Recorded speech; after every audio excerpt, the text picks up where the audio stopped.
Zao zalahy, efa tsy namango le serantsika tamin'le bois de rose farany teo igny. Tsika vadika filinana kely indray. Tatsipa kely tsika ataontsika bizina.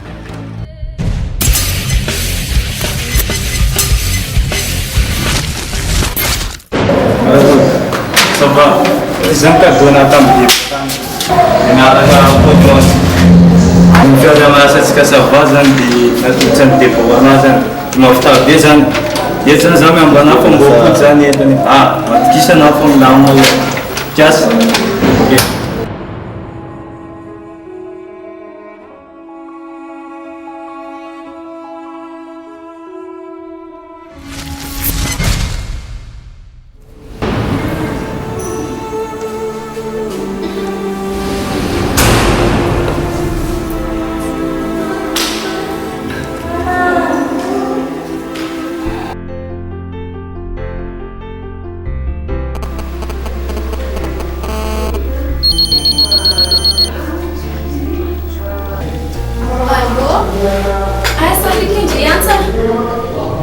Somara resolve?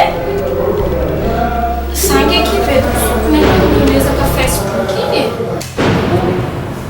Tsara. Ganda bisa fa mamay benta nama.